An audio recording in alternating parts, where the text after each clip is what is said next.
Welcome to episode 2 of Change by Design. Today I'm joined by Viviane from AllBright, CEO of AllBright. Viviane, it's such a pleasure to be sat here with you today. You've led such an inspiring career and you're doing some incredible things for women in our society today. But before we jump into AllBright, I'd love to know more about your career and how you got where you are today. Absolutely. Thank you for having me. And you're so inspiring. I love talking to you before we start filming. So how I got to my career, my upbringing has a lot to do with who I am, and I think it shapes all of us. So I was born and raised in Montreal. My parents immigrated to Canada. They didn't even speak the local language. They didn't know anyone. And I had these great role models where they worked really hard. And it was never, there was never an issue of my mom working. So I grew up with it being very normal, and I grew up with that drive and that tenacity, and that was throughout my entire upbringing. And I remember when I was thinking about going to university, in which university, my dad was like, "Okay, well, how are you going to pay for it?" Even though they could pay, it was just that work ethic was really ingrained into me, right? And when you pay for your own education, you just work so much harder, right? Yeah, I can relate. And so I grew up with that work ethic, and I can see now why they did what they did. And my dad tells a story where he left his village in Greece when he was 13 years old because they just didn't have anything, and he wanted to go live in Athens, and he wanted to study, and he ended up becoming an engineer and then moved to Canada. And I was really inspired by that. So when I was old enough, I moved out of the house, and even though my parents lived 30 minutes from me, I lived on my own. I paid my own rent. I paid my own university, and then decided I just want to live abroad. Packed a backpack. It was a hockey bag as a typical Canadian, and moved to London not knowing anyone. And I started off actually my career in photography, so representing photographers. So I got to work with the likes of Helmut Newton, Michael Roberts, and these brilliant photographers here in London, which was fantastic. And then I saw an ad to work at MTV, and I was, in my early 20s. I thought, how cool would that be? I'm just gonna go. I'd love to work for MTV. And when I went in for the interview, the person who was supposed to interview me was ill, so I got to meet somebody more senior. And I got offered the job on the spot. And this was, I was new in London. I didn't know anyone. I had never worked in media. And then I ended up working for him for the next 13 years of my career. Wow. And so I kind of accidentally fell into media, but I was always really curious, really passionate about learning.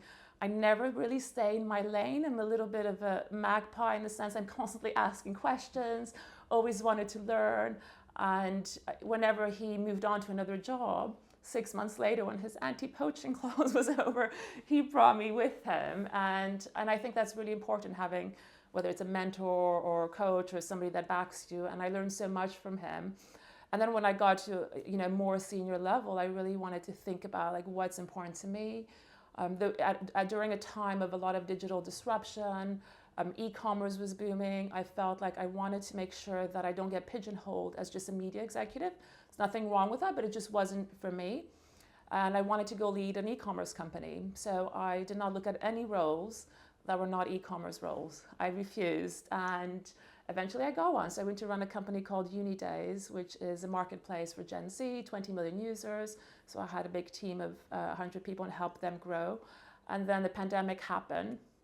I had my second baby, and I was at a point in my career like so many women, and I've seen it here at AllBright, reflecting on what's important to them during COVID, right? And I really wanted to take my passion for driving profit and driving growth and merge that with purpose.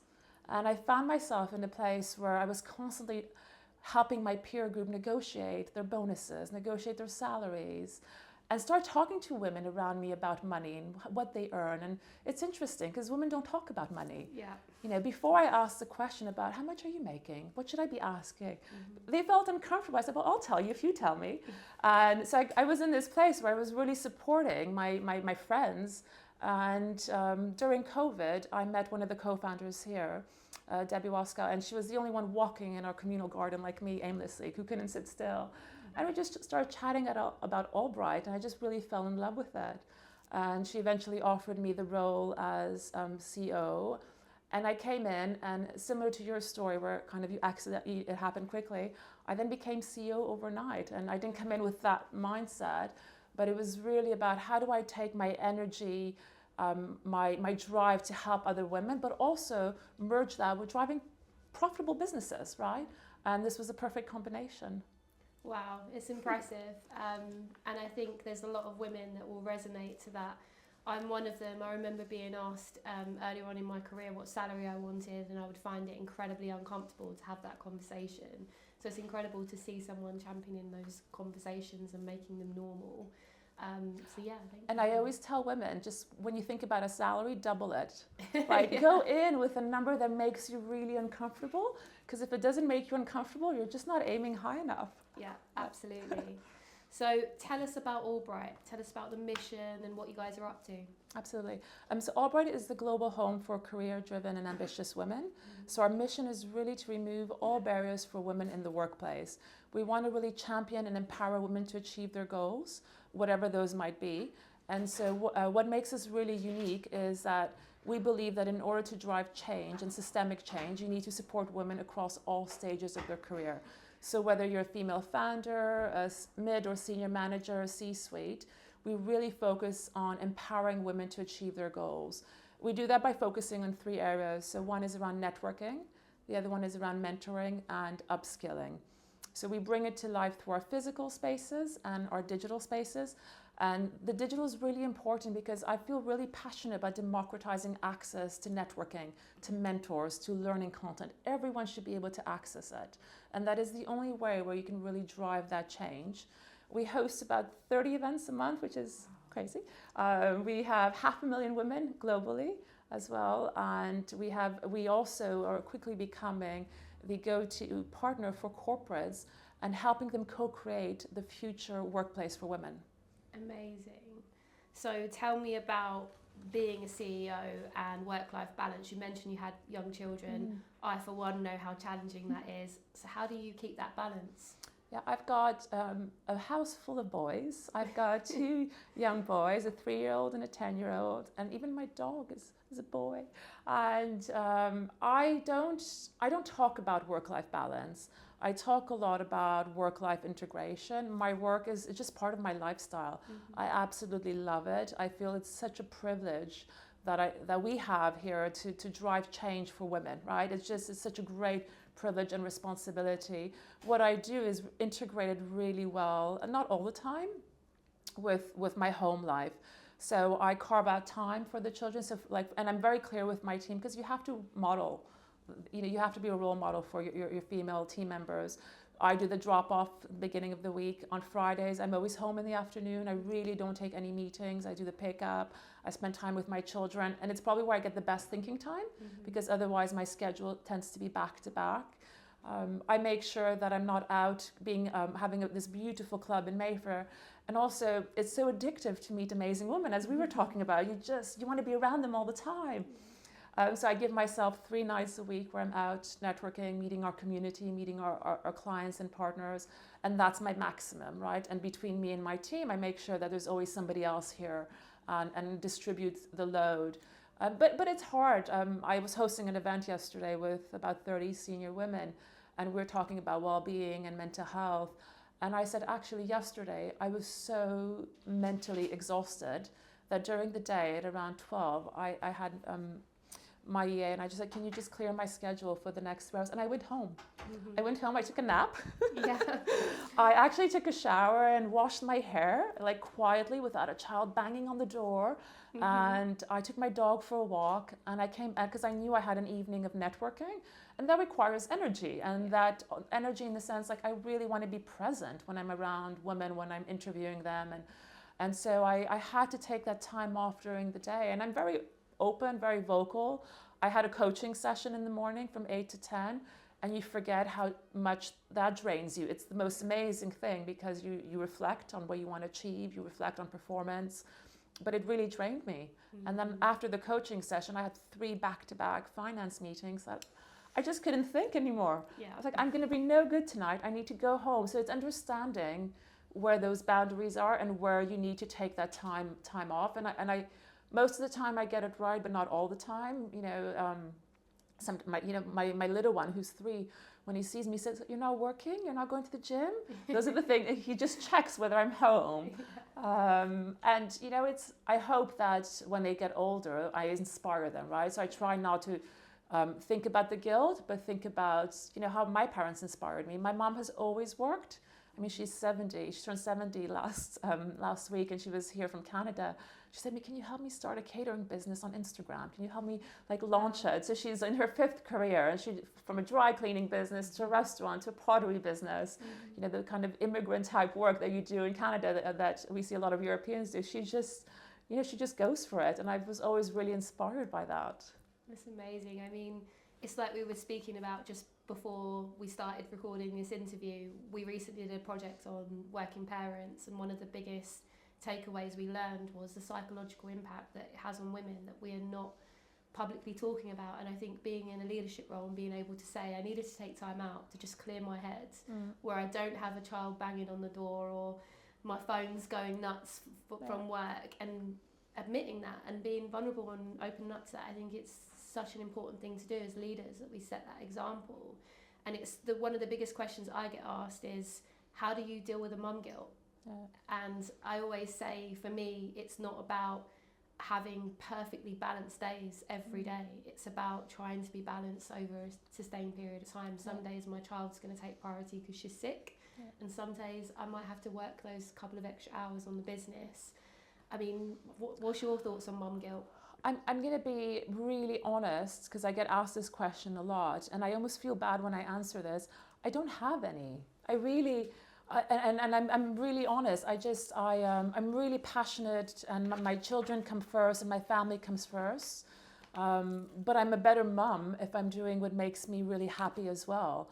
And I just make sure that when I'm with my children, I'm very present. My phone is off, and I travel. I've always traveled for work. I'm there when they need to. And look, there's times we're just going through the secondary application forms, and I swear it's only the working mums that sometimes do not get their first choice, because I made errors on the form, of course, because I was filling it out so quickly. And I joke with my other working mums, none of us got our first choice. It might, it might be coincidence, but we don't get it all right, and you're not supposed to be great 100% of the time, right? And it's not, it's that question, how can women have it all? That's such a wrong question to ask. Why are we pitting ourselves against our career versus our family life? It's not one or the other. They're not mutually exclusive, right? Yeah. So I really do not have guilt. And I was asked this question last night, because when I asked the lovely lady I was interviewing last night, she talked about her mum guilt. She said in the morning when her kids shout for her husband instead of mom, I'm like, gosh, when my kids say daddy, I'm like, great, you go, I'm staying in bed. I'm like, fantastic. And I'm okay with, not doing it right all the time, if occasionally making a mistake on the form, and then I call and I apologize. It's just, I think we just need to not be so hard on ourselves, right? And you're just, if I'm there, if I'm present 75% of the time, if I do my best, I'm okay with that, because that's what I can do at that moment. I think one of the things I struggle the more with is making sure I take care of myself.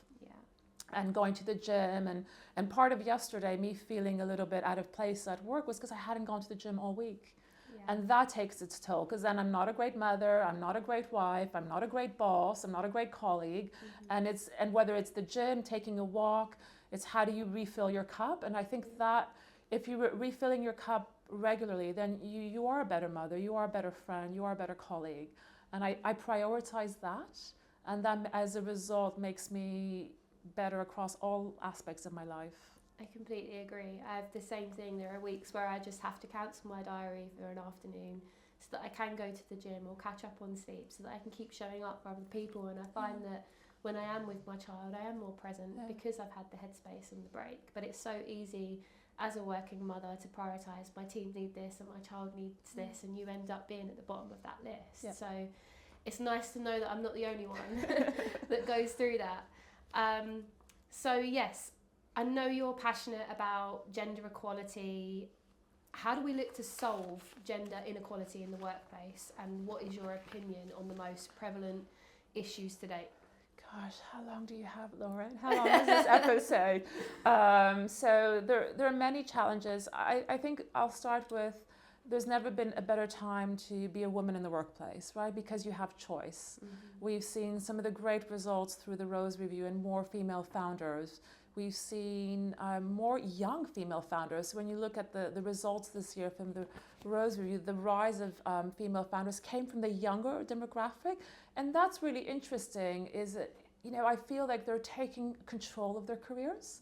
But at the same time, is work in the corporate world not working for them? I was really saddened to see that when the reports came out last week, you know, on April 4th, companies that have more than 250 employees have to publish their gender pay numbers, that there was no progress year on year. And in some cases, some big companies had gone backwards. Wow. And the gap is still 12%. And that frustrates me and that saddens me, right? Because it shouldn't be. There's just so many data points that show more diverse leadership, not just gender, backgrounds, everything. The diversity of thought, the diversity of gender really drives better results in the workplace. And I'm very passionate, and I say this publicly, like if companies do not have a gender inclusive strategy, they don't have a business growth strategy in place. And so we're seeing so many, and there's not one silver bullet in terms of how to solve it, but there are a few things that companies could be doing. The first one is examining like the recruitment process and making sure you're removing any biases from that process, right? Making sure that there's a panel of interviewers, right? There's no biases. You know, when you have your annual reviews, it's such a great time to evaluate, are men and women being paid the same? Let me look at the benchmarking. Do I need to make adjustments? And also having specific programs in place for women. Women and men have different challenges. It's not one or the other. We just need to level the playing field. We need to get to a place of balance. And that's what I talk about at AllBright. It's really about leveling the playing field for women. And they're not where they need to be at the moment in terms of how they get recognized, pay. And so making sure that they have the right programs and tailored programs in place. That is, you know, we find through, you know, the 5 years of data we've got here at AllBright that's centered around the mentoring. You know, mentorship helps women 2.5 times stay in their, like increases their, I'll say that again. Through mentorship, women stay in their role, are more likely to stay in their role longer. Wow. We know that through upskilling, women, you know, we know by 2030, more than 10% of the roles here in the UK won't exist because of the incredible tech disruption that we're seeing, right? We need to upskill, we need to support women. And it's not the technical skills, women will get the technical skills. It's giving them the mindset to be able to go into these new roles, right? You know, we talk about when they come back from maternity, you know, the loss of confidence, the loss of skill set. And then it's really helping them create their networks. As humans, our most fundamental need is to belong, right? And to feel part of a community, to feel part of a connection. And the workplace is going to evolve and has to evolve. It has to be a place where you're making meaningful connections, you feel part of that community. We're seeing women leave the workplace at a faster rate than ever. We just released, it's actually being released on Monday, a future of work survey for women. 2,000 women responded. So it's the largest one that's been done so far this year. And 40% of the women are actively looking for new roles. Imagine that, like, the cost of that churn rate for a company. Only 10% are looking to stay in their roles for 5 years or longer. And close to 60% are feeling stressed and burnt out. This is some really big data, right? And so for me, there's a really clear call to action that corporations, businesses need to do something quickly to engage and to retain female talent. And it's not a D&I issue. It's not an HR issue. Culture and retaining female talent it comes from the leaders. Like, how are you modeling that behavior? What are you doing to support women in the workplace? And I feel that if you make work for women, you're making it work for everyone. I agree. And what do you find is the most common theme of upskilling that these women are looking for? We often, so they're often looking for, you know, confidence. Yeah. Right, I think that's a big, and I'm starting to read more studies and academic and neuroscience studies on why women struggle with confidence, right? And I think it's prevalent and we see it across the board. And it often has to do with the gaps in their careers. So they want confidence, leadership. You know, we look at helping them negotiate, which again kind of is tied to the confidence. We upskill them around emerging technologies. And I do, you know, I urge women, it's not because I need you to go into Web3, but if you don't understand that technology, if you're not aware of it, then that knowledge gap becomes a power gap, and then it becomes a wealth gap in the future, right? Yeah. And so women need to lean into those technologies and understand them, whether it's AI, blockchain technology, really need to understand. So we're fostering that mindset that they can get upskilled more technically. That makes sense. I mean, one of the things that's been interesting for me in my own journey of being a female founder and a female leader before that was dealing with subconscious bias, because when you are dealing with a lot of these subtle discrimination types of issues, it kind of gave me a bit of peace to understand that these people think they are being inclusive, they think they've put their policies in place, they're not aware that they are doing these little things that they're doing. But then it presents a harder challenge. How do we first bring awareness to solve the issue if people are not aware that they're discriminating? For example, a lot of the new AI technologies that are coming out already presenting gender bias. How do we tackle that? Gender bias? In the sense of, if people are subconsciously presenting discriminative, is that the right word? Yeah. Behaviour. Yeah. How do we bring that to their awareness if they're completely unaware? And it's having more sessions, and that's, you know, we do workshops around unconscious bias. We do workshops around male allyship. It's making it more aware. I mean, when you look at what's happened here in the UK with the CBI recently and the sexual harassment allegations, it's quite serious. We need to make sure that we're calling it out. We need to make sure that we're training, we're upskilling, we're having those conversations. Because that has to be eliminated from the workplace. So if you had one of your AllBright members come to you and say, this thing just happened to me, I've just been discriminated against, how would you advise them to handle it? I would advise them to speak to somebody in the HR team and just be really vocal about it, and call it out. I'll give you an example. A couple of weeks ago, I was meeting with some investors, and two gentlemen over 70, and I was telling them about AllBright. And one of I thought I heard him call me darling. And so I carried on, and I thought, I'm sure it was an error. And then he called me again, and I stopped and I said, do you know what? That is a really sexist thing to say. I'm here talking to you about AllBright, a business with a mission to empower and support women, and you called me darling twice. Take a minute to reflect on that and why it's not right. Wow. And you have to, I was very polite, I wasn't angry, I didn't end you have to call them on it, because hopefully the next time they speak to a woman, they're not going to call her darling. Yeah, of course. You just have to call, and just do it in a way that's diplomatic, that feels right for you, but you have to call people on it. That's the only way that it's going to stop. I think that's a mistake that I made earlier on in my career. I would just absorb it, not want to kick up a fuss, didn't know how the person was going to retaliate. Because when you do sometimes speak out, it can also work against you, that, she's waving that flag or whatever. But I had a similar situation recently where I was in a peer group of entrepreneurs like myself, and one of them made a joke about, she doesn't really know what she's doing. And they laughed, and I sat back and thought, is that the right behaviour? And then I addressed it a couple of moments later and said, well, let me help you understand what I do, otherwise this peer group is not very useful for me if you guys haven't taken the time to understand what I bring to the table. But then it also presented the question of, is there a right time to stand up and say something, and is there a right time to step away? Should you be battling with every one of those instances? I think every situation is different, so you do what feels right in the instance. I know that in that situation where, it was 2 weeks ago, had I not said anything, I would feel like a fraud, right? I would feel like it's wrong, it goes against everything that I believe in. And in that moment, if I address in a way that's constructive, not angry, not, constructive, I hope to teach them not to do that again. And the response was, oh, I'm sorry, we're over 70, we're stuck in our old ways, just don't do it again. Yeah. And let's carry on the conversation, right?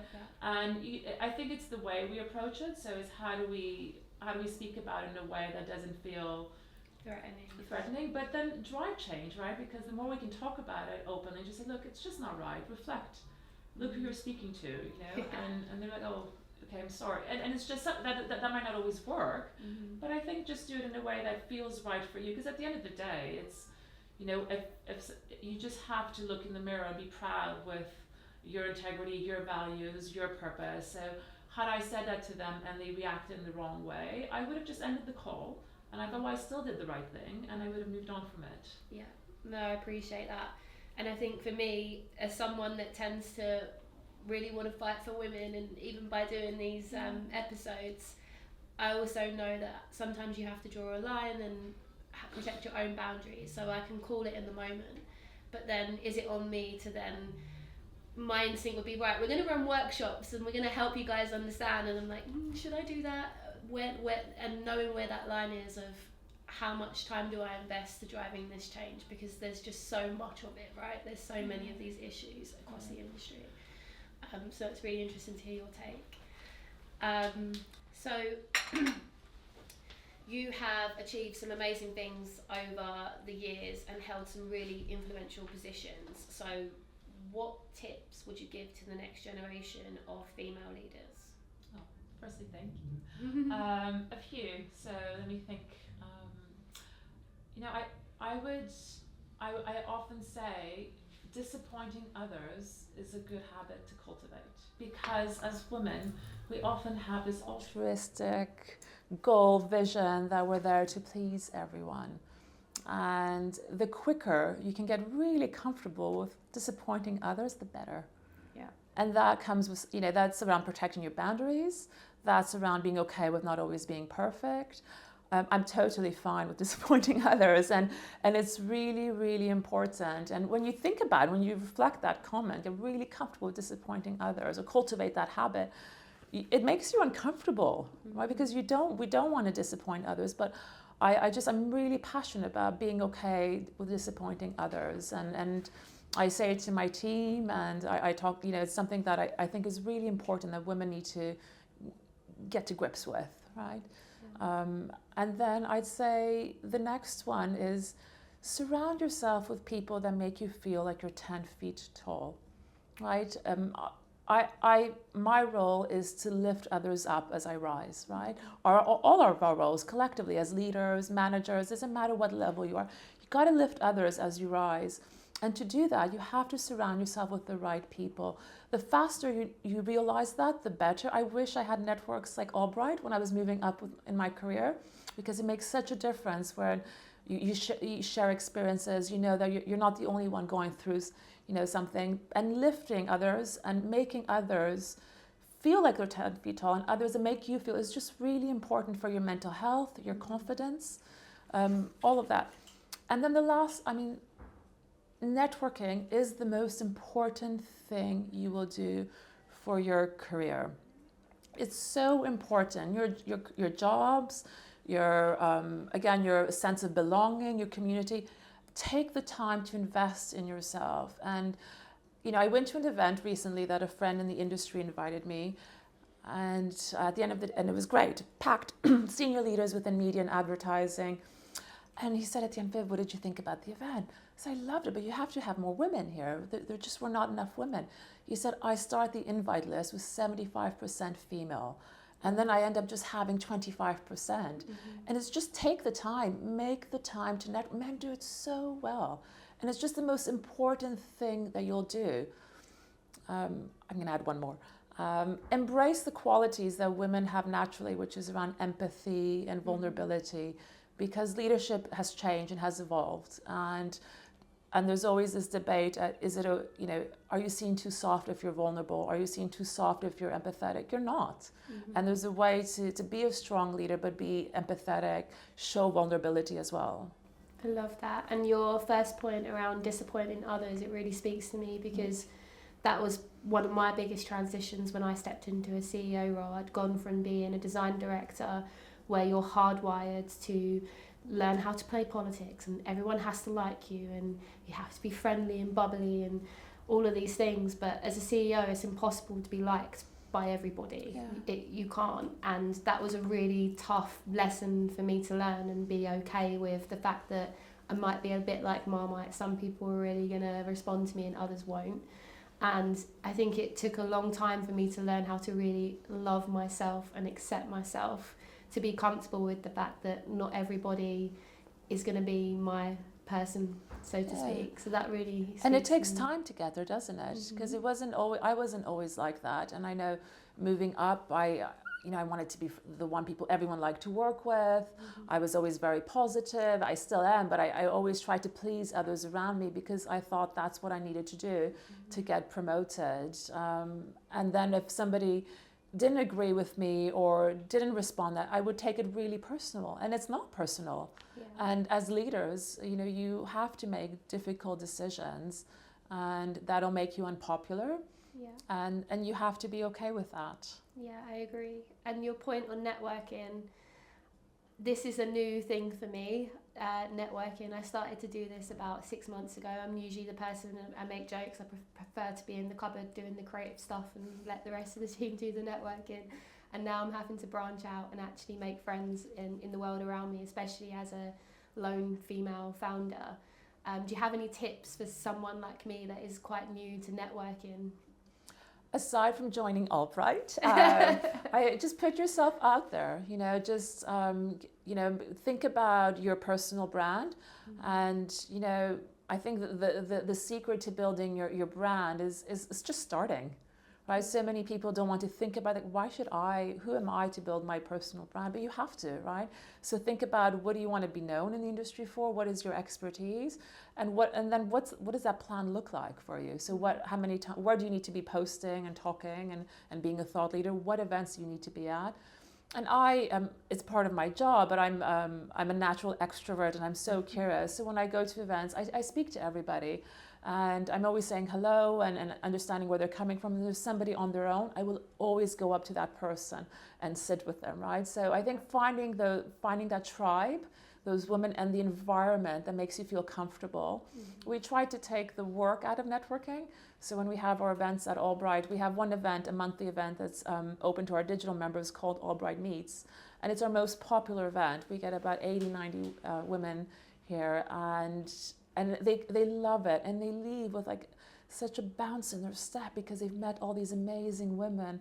So I think it's finding those communities that are right for you, and then how do they feed into kind of your overall brand and who you want to be recognized as.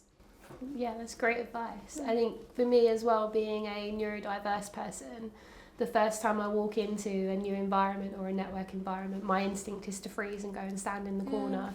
And thankfully for me, the last one I was at, I did have a lady walk up to me and just make friends with me, and it completely changed my experience and made it less sensory overload and overwhelming for me. And even just talking about that, I love that you're so open about it, because other women who are watching will get inspired by that. And being vulnerable and being authentic. So I find when I go to networking events, I'm not, I'm me, right? And I find out who the person is, what they're doing, why they're here, what kind of people they want to meet, and just be really authentic and yourself, and speak about, the things that scare you. And one of our last event, I approached this really young woman, and I said, "Oh, are you a member? What do you do?" And she said, "I hate networking events." I was like, "Okay, so why did you come here? What kind of people do you want to meet?" I said, and she said to me, "What do you do?" I said, "Well, I'm the CEO." I said, "Come around, I'll introduce you to people." And it's just, and she was so terrified. And by the end of the night, she had all these friends, and being honest, like, I really hate networking, so I'm terrified of this. And then most of the time, women will just embrace that and help, lift you up. That's amazing. And I think for people like me, having other people be aware that if you see someone standing in the corner and they're looking a bit nervous, they could be a neurodiverse person, they could be in sensory overload, they could be just coming to terms with their environment and being aware of that and supporting those women can make a huge difference. So, Absolutely, yeah. So I know for myself that having the right team around is important, and you just mentioned this in your previous comment. So talk to me about your team. What's the thing that you all have in common, or what do you look for when you're building your own team? Firstly, I'll start by saying the team is everything, right? Mm-hmm. It's just everything. And I hope that every leader realizes that. It's about the team. You cannot drive success on your own. The one thing that everybody here at AllBright has in common is purpose. Mm-hmm. And that's really what gets us out of bed in the morning, what brings us together. And it's that privilege as well that we're making change. And that bonds us. I've made changes to the team. When I took on the role of chief exec, I think about the shared values. I don't need people like me, but I need shared values are really important. So I'm very clear on the values that are important to me. And together with my team, we co-created new values and evolved the values for AllBright. And I make sure that the team share those values, and that's important to me. And I hope they would say that, for me, I listen and I ask questions from the most senior person to the most junior person in any organization that I've been. And I've been at companies that have thousands of people to a company that's much smaller like AllBright. And I believe that we learn from each other every day. And I had a great boss that said to me, most of the, we was talking about his leadership style, and he'd say, sometimes Viv, I'll stand next to you and we'll deal with challenges together. Sometimes I'll move in front of you and I'll put out fires if I need to, but most of the time I'll stand behind you and I'll let the light shine on you. And I love that. Yeah. And so what I try to say to my team, and especially my direct reports, they're really good at bringing me in, or I can identify where they need me. Mm-hmm. And it's something that always stuck to me, and it's something that I embody every day. Yeah. That's amazing. I think for me as well, what was important, you mentioned earlier about culture and it stemming from the top. So in my own leadership team, looking at diversity in terms of backgrounds, ethnicity, things like that were also really important to me, because those people will continue to hire diversely and set the tone for our culture. So is that something that's important to you as well? Yes, absolutely. Diversity in backgrounds and thought and gender. And, we talk about social mobility. Some people may not have access to education like we have, but have a lot of potential. Mm-hmm. So not making those judgments too soon. And again, I think that's what's so interesting and exciting about the workplace. And that's where you have to remove those biases, right? And it's really understanding. And I bring it back to the shared values. I think if you share the same values with your team, then you're all going to move in the same direction. So we obviously, being a company that champions diversity, that inspires others and other corporations to improve their culture, that's at the heart of what we do. Yeah, it's amazing. So tell me, who do you admire, or who has inspired you as a leader? Gosh, I'm always inspired. I have to contain my inspiration. I write down, I'm in this great place where I'm learning every day because I get to meet so many amazing women. Of course, I was inspired by both my parents. There's some, incredible female role models. Madeleine AllBright, which AllBright is named after, was a huge inspiration. And she quickly recognized the importance of women supporting other women. And she's very famous for the quote that there's a special place in hell for women who don't help other women. Right? and the idea that sisterhood works and we have to lift each other up. And she was just so influential, and my team came from a very difficult upbringing and all of that. Justice Ginsburg is someone that I always love. I read her books, and mostly because of her passion for campaigning for gender equality. And then I'm really inspired by the younger generation as well. I mean, we were chatting before I got to meet Steve Bartlett earlier this week, and I'm inspired by his ambition, his clarity of vision, his desire as an entrepreneur. And I think how amazing that this younger generation is just creating so many new opportunities, and I absolutely get inspired by that. And then I get inspired by kind of the over 50 generation who are redefining themselves. We have a member here that has, is again in her 5th or 6th career, and she's really like, life doesn't end, post menopause, right? She's really redefining her careers, creating an amazing new business. And I'm over 40, so when you look at women like that, I think, oh, that's amazing, right? My career doesn't end at 50. And I think those are the type of people that inspire me, both the younger generation and the older generation. And just women like you, right, that are making change, that are merging their passion for purpose, but also driving growth in the right way. I think I think we live, again, in a really exciting time where there's just so many positive results around us. I like your comments earlier before the interview as well about Stephen Bartlett, where you were saying that how genuine and kind he was to you. It's like it's so easy you meet your heroes and they can not turn out to be who you expected them to be, but the fact that he was still so human about how he approached you, I think is awesome as well. And I think a lot of viewers would like to know that he seems to still be approachable and down to earth despite his success. I know, and I did mention I was nervous going to this event because when I took on the role of chief exec, I started to listen to the Diary of the CEO, and he has these great examples. And one early example was saying, gosh, I didn't have enough money for payroll, and the bank wouldn't give me an extension of the loan, and unless I signed this client, I wasn't going to get money to pay my team.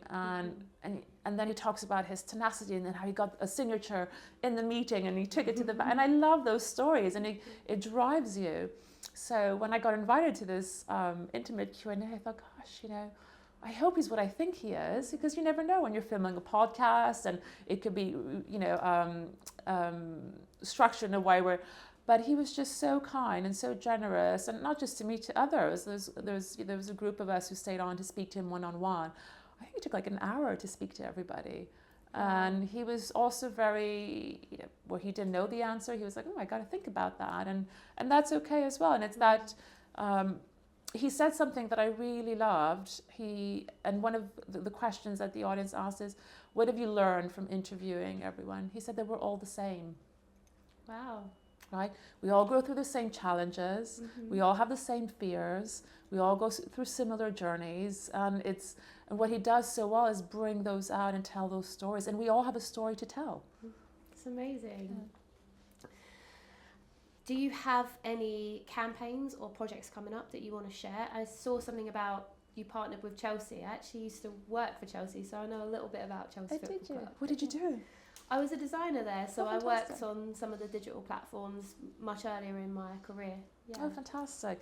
Yeah, so we did partner with Chelsea. I'm a huge sports fan, so I'm like, if you can't tell, I'm like very competitive. I love every sport, and give me a sport and I'll get involved. But why we're working with Chelsea is we launched something called the AllBright Alliance, which is the largest collective to make work for women in the workplace.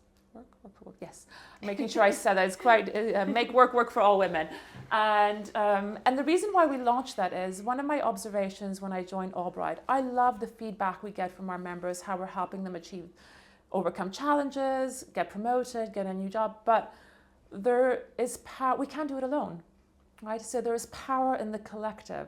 So how do we take what we do at AllBright and get more people to do it in their workplace?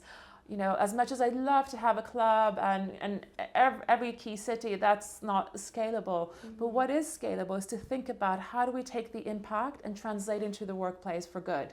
And that's where we're going to see real change. And also, we're not there to do it alone. We're there to work with leading businesses and co-create what workplace should be. So as part of our Chelsea partnership, we are supporting all the women in their workplace through mentoring, networking, and upskilling, and we've got specific programs. We have a session for men at Chelsea around male allyship that's coming. That's good. And then we are also supporting their female players because as a player you have all this support around you, and then when you retire, you have none of it. And something that women, female players, will start thinking enough about early is what am I going to do next? What does my brand look like? What are my opportunities? So we've got 10 female players who are going through our elevator program, which is our senior program designed to help women take the next step in their careers. Wow. So that's, for me, that's really, really inspiring. And I'm just passionate about supporting women in sport, and especially once they finish their sporting career, like what do they do next? When you look at C-suite women, the number one trait 94% of them have in common is they play sports. Wow. And so how do we harness that energy and that the skill set they have, leadership, resilience, and translate it into the workplace? So as part of Alliance, we already have 11 partners from HSBC, BNY Mellon, we've got a Soho House, we've got these incredible brands who have all signed up to be part of the Alliance. So that's the key priority for our business, is really driving change globally and taking what we know has worked so much over the last 5 years of AllBright. It's all data driven, so the program starts with doing a data scan of what's working, what's not working in the workplace. Then we take that data and we apply a program for companies. That's a combination of a certain number of women going through our mentorship, a certain number of women going through our programs, and then giving them the opportunity to cross-industry network as well, because I think that's when you learn. And then at the end of the first year, it's a 2-year membership, they get what we call the Bright Mark, which is which signifies that they've gone through our program for a year and they've ticked certain boxes in terms of supporting women in the workplace. They can display that across all their communication, and it helps them with female talent acquisition. Wow, that's impressive. It is, yeah, we're so proud of it. Yeah, I love that you're taking this and you're scaling it and applying what you know to all these organisations. That's amazing. Because as you know, well, as we chatted about, you can't do it alone. You can't. And we can't do it alone, right? Yeah. And we need to have others who are really committed to the same goals as we are and the same purpose. Yeah, I'm definitely grateful that organisations like you exist, because as I mentioned, I can't tackle all of it myself and educate every company that I come across. So it's amazing to know that there are people out there driving this. Are there any other campaigns or projects that you guys are working on that you want to share? Yeah, so we're going to kick off now just before summer our Live Well campaign, and again that's stemmed by the data. We always look at the data to really understand how women are, what the challenges women are facing, and the data that we've seen, and just in the press, but also the data we've collected around women and burnout. So we are going to have an entire, 10 weeks, the whole summer, Live Well, supporting women through mental health, taking care of themselves. So it'll be wellness, it'll be how to support your well-being. It'll be a bit of gut health. It'll be around how to avoid burnout. So there's quite a lot coming up over the next few weeks around avoiding burnout. So really focusing on, because well-being is such a big part of who we are and what we do, and we don't focus enough on it. So it's going to be a whole well-being summer. And then in September, we have our Alliance Leadership Summit that's going to take place. So we're really excited about that as well. Amazing. So I'm a massive believer in empowering other women, especially in the workplace. How can we do more of that? Yeah, I'd love to hear how you do it. So how can we do more of that? Promoting women, really championing their achievements and praising them publicly in front of others, both men and women. And I think that's something men need to do, because men are such an important part of this journey. Yeah. So when we talk about male allyship, it's praise women and their achievements, don't take credit, make sure that you're really championing them vocally as well, publicly. Making sure that we're promoting, supporting women. There's a lot around proximity bias, because women, are currently disproportionately being affected by the hybridized work models, because they have more carrying responsibilities at home. If there's this notion that if you're not seen, you're not being promoted. So making sure that those biases are removed, and then supporting, bringing them to networking events, introducing them. I love being generous with my network and introducing others. And sometimes somebody will ask me for an introduction and I introduce them and I never hear back from them. And I always think that's really strange, right? Yeah. I still do it because it's just naturally who I am. And I just think it's really important connect other women, help them, and do that as often as you can.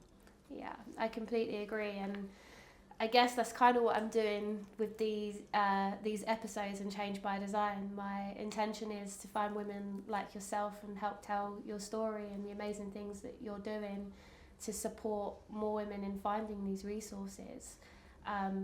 It's the least that I can do is to give back to the community, and I find that as someone that puts out a lot of content as well on LinkedIn and places like that, I tend to get a lot of women messaging me and saying, oh my gosh, you must be the most organised person ever because you're able to have such a young child and run a business. And I feel that I've now inherited this obligation to speak my truth and say, actually, sometimes it's really hard. I'm not this perfect mother worker person. I do have days like yourself where I have to take some time out. And I think that that's important, that the more I put myself out there and put content out there, I have a duty to these women to be truthful about what that means and the resilience that you have to build in order to keep forgiving yourself for not being at every parents' evening or missing the odd bath time, because it's impossible to maintain this perfect persona. So I think for me, empowering other women starts with some of these episodes that I'm doing now, help tell the stories, but also just being truthful and honest, like you are with your team, about needing that time. Yes, I think it just comes back to that authenticity, that vulnerability. Mm-hmm. It's really what we're really good at, right? And it's also the opposite, like the reverse of that is, it's also okay if you don't struggle, you balance it all well, and you do that. That's great as well. I mean, I went to an event where women were talking about the challenges they faced in their upbringing and challenges they faced in the workplace with men, and I thought, gosh, I don't have a story that like that. But then my story is different. My story is that I had fantastic role models in my parents that inspired me to work. I had a fantastic male role model as I moved up. I mean, it wasn't always perfect, and there was always certain challenges in the workplace. But it's also okay to say, you know what, I've learned from men, I've learned from women, I've learned from my parents, and I don't get it all right. I don't have the balance, but I integrate work and life, and it's a lifestyle for me, and I look at it as a whole. I think that's okay as well, right? I think you just have to be true to the challenges you're facing, and just be really honest about it. Yeah, completely. And I think I mentioned just before the interview as well, part of the things that Fearless are doing to support other women is the Working Parents Project, which was a free charity initiative where we teamed up with people from all over the industry just to highlight the reality of the data that comes out of this, the amount of women that are losing their jobs just for getting pregnant, the amount of women that can't afford to go to work, the psychological challenges that we're not aware of. In addition to that, we've teamed up with Refuge to support women and children that are dealing with domestic abuse, and how we can help to educate the next generation of women.